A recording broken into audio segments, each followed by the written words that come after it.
Hello everyone and welcome to my Duo Tribrid Dagannoth Kings guide.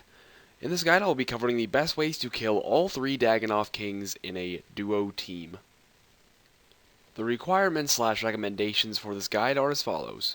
There are no real requirements other than a very useful requirement would be the completion of the Fremennik Trials quest. If you have not completed the Fremennik Trials quest, you will have to pay the guy who takes you on the boat to Waterbirth Island 1000 GP in order to access the island, but after you have completed Fremennik Trials, you can get to the island for free, which I highly recommend you doing, and to be honest, if you're thinking about duoing Dagannoth Kings, you probably have that quest done anyways. As for recommendations, I highly recommend having 80 plus in all combat stats, as in 80 plus in all your melee stats, 80 plus range, and 80 plus magic, as you are killing all 3 of them, and you will need all 3 combat styles. Full Guthans and a Saradomin Godsword are highly recommended for their healing capabilities. Full Guthans, I would almost say is required, otherwise you will not last long at all, or long enough to make the trip worth the time. So I would almost call Full Guthans a recommendation, but technically it's just a requirement. And Saradomin Godsword is another recommendation that is quite useful, but you will be just fine if you only have Guthans. I also recommend 70 plus prayer for the Piety Prayer to speed up your Dagannoth Supreme kill. Sorry, I couldn't think of his name for a second. Recommended gear for Dagannoth Kings trio is as follows. Guthan's helm and a Guthan's skirt. Obviously, if you don't have Guthans, you could swap this out with a Verax skirt and a Verax helm, but again, I highly recommend having Guthans anyway. So, basically, if you do not have Guthans, I guess, wear your best melee helm and legs, Carol's top / D'hide body, Black Dragonhide body and Carol's top are effectively the same thing other than the magic defense, and you are praying mage all the time, pretty much, when you're going to be taking most of your damage, so you can get by just fine with a black D'hide top. I just personally choose to bring the Carol's top. I bring in Ava's Accumulator. You could swap this out with a Fire Cape or a God Cape. I just choose to bring this for the magic defense, range bonus, and it saves you bolts. Orbital Crossbow / a Rune Crossbow. Either way will work. I personally choose to use a crossbow and not a crystal bow because I can use my shield. And a transition to that is a Dragonfire Shield or a Crystal Shield. Now, Dragonfire Shield is quite expensive, so you might not have that. Crystal Shield is a great alternative, and again, you might not have that. So other good options would be the Odium Ward, the Malediction Ward, an Obsidian Shield, or a Granite Shield would all be fine alternatives. Barrow's Gloves, Infinity Boots, and a Ring of Life. Now, Barrow's Gloves are obviously highly recommended. You should probably have those anyway. I choose to use Infinity Boots because they give positive magic defense, and personally I just feel like it has overall better bonuses than wearing Dragon Boots would give you as far as defense goes. And then Ring of Life, I highly recommend bringing a Ring of Life. There's no point in wearing something like a Archer's Ring or a Berserker Ring because you're killing all 3. So bringing a Ring of Life just to be safe is really the only thing I recommend as far as rings go. And then for ammunition, I use broad bolts because they are just as good as adamant bolts, but they are very cheap. You could also use diamond bolts enchanted, that is, if you have quite a bit of money, but they are quite expensive. Now onto your inventory. Guthan's plate body and spear. Of course, these are just switches, and if you don't have Guthans, well then ignore this. Saradomin Godsword, once again, is a switch for healing and for killing Supreme. If you do not have Guthans or a Saradomin Godsword, you're going to want to bring a whip and a defender in your inventory so that you can kill Supreme quickly. Trident of the Seas as your magic switch. You could swap this out with, say, a Staff of the Dead and Fire Wave runes or Flames of Zamorak runes or something like that. But I highly recommend having a Trident of the Seas no matter what. It's very cheap and it's faster. It's like the fastest way to kill Rex, so Trident of the Seas is extremely recommended. 2 Relic Teleports, 3 Antidote ++s. Now, Antidote ++s can be found on Zybez under Antidotes. I know they're kind of hard to find. They're just called Antidotes on Zybez, and they are very expensive. They're about 30k each. But each dose is 10 minutes of poison immunity. It's the best anti-poison potion in the game, so if you can spend the cash, definitely get these antidotes because they save you inventory space because they last so long.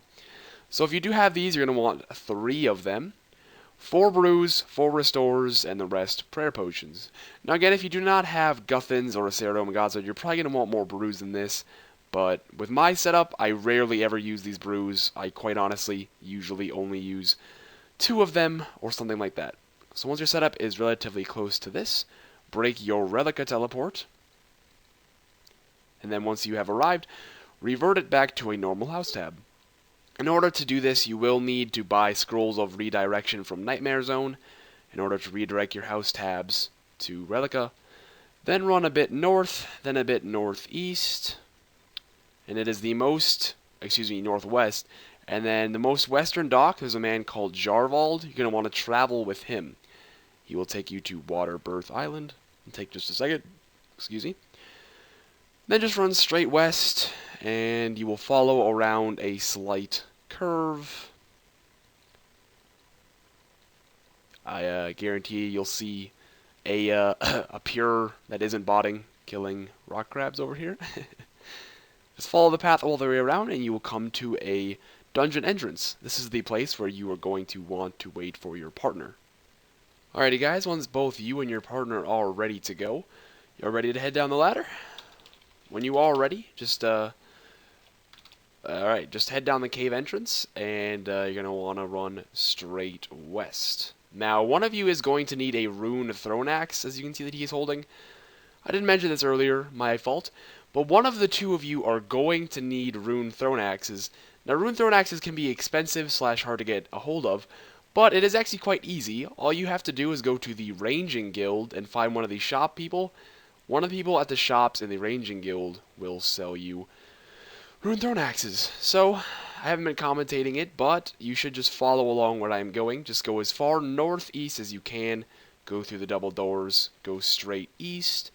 Then as soon as you can turn south, turn the corner southward, and you will find these 3 door supports. Now, the one of you that has the rune throne axe will need to turn on the special attack and throw it at this one right here. This one right here, the western one. Once he breaks it, it will bounce around and hit all 3 like that. You're going to want to climb down the ladder. Turn on Protect from Mage. And I guess I'm gonna run through this whole thing while it's recording and show all of you pretty much what you need to pray. Because the first time you go to Dagannoth Kings, it can be a bit hard to get there and you don't know what to pray. So I will just show you. Just follow along wherever I go and pray whatever I pray. It's a fairly straightforward path. You kind of just run along, climb down ladders here and there. Whenever you encounter these giant rock crabs, you don't need to pray anything. They will rarely hit you, and you can walk by them to save some run. And carry on like this. Unfortunately, Dagannoths do use both range and melee, so occasionally you will get hit by them. And I forgot to turn on mage there. But for these next 3 rooms, you're going to want to leave pray mage on, because if you do not pray mage, these Walasakis, that's such a funny name, they will hit you really hard. So another room with giant rock crabs. Just turn your prayer off and walk. Again, like I said, this is a pretty straightforward path. I mean, there's not really much to it. You just need to know what to pray.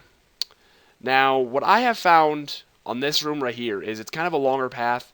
These Dagannoths in this area will always range you, basically. Like, one will melee. So you're going to want to pray range all the way through here. Once you climb up the ladder, however, for whatever reason, the majority of the Dagannoths shift to melee. So once you go up this ladder, carry on, go down this ladder, you're going to want to turn on Protect from Melee. I don't know why, I don't know what it is, but they just don't seem to use ranged or on this side, so it's quite weird. Alright, so follow the path again, and what I like to do once I get to the end is drop one item, such as a potion, just whatever item you want, obviously. Don't drop a Barrows item so it doesn't break. And I equip my Guthan Spear to quickly heal up the health that I have lost. Alrighty, I have healed up just a bit, so pick your potion back up and climb down the ladder. Now this is pretty much your standard quote-unquote resting spot, where you wait until your run energy goes back up. So once you have reached this spot, you are pretty much home free. You're on your way to the Dagannoth King, so just wait till your run energy gets up to about 40 at this point, and then you are good to go. Alrighty, once your run energy is back up a bit, make sure both you and your partner are ready. And turn on Protect from Melee right now. These rock lobsters will hit you, and they can do some damage, so you're going to want to play melee against these guys. As you get a little more south, turn on Protect from Mage, because there is a Walasaki over here, and he will do the most damage to you. And just follow the path, carrying on. The path will turn eastward. I like to turn Protect item on at this point. You don't really have to turn Protect item on, because usually you keep a useless item. Like, when I turn Protect item on, I keep my Guthan's Plate body, but I just choose to do it. Then climb down the ladder, and you are here at Dagannoth Kings. At this point, you're going to want to drop an item so that you can equip your God Sword, and obviously, if you do not have a two-handed weapon, you do not need to drop anything. But once you are down here, turn on your, turn on your melee weapon, put on your melee weapon, and kill Dagannoth Supreme. Always leave Protect from Magic on at this point. I know, some of you might be thinking, well, we're killing the range, or should we play range? Dagannoth Prime is absolutely deadly. You cannot turn Prey Mage off at any point if he is ever attacking you. Go back and pick your potion back up, and equip your Mage weapon. I'm out of run energy, so this is a bit annoying, but this part is fairly easy. It doesn't take much getting used to. This part is luring Rex. So run all the way east up against this wall, and then head south and stand on this piece of seaweed right here, and he is stuck.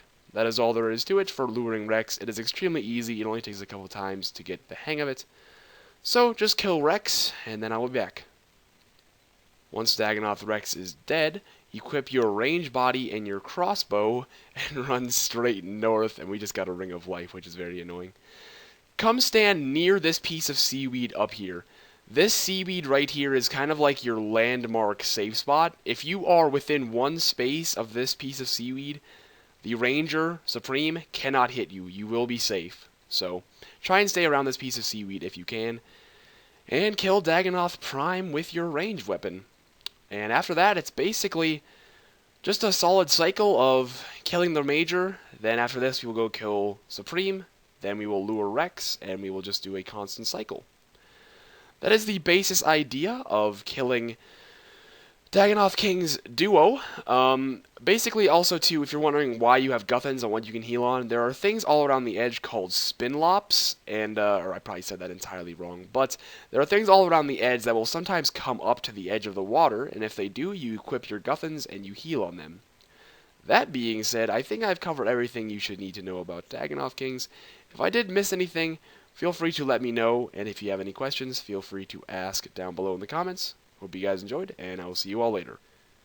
Alrighty guys, so one more tip. This happens to me all the time and my friend. As you can see right there, that was actually good timing. Dagannoth Rex spawned before Prime was dead.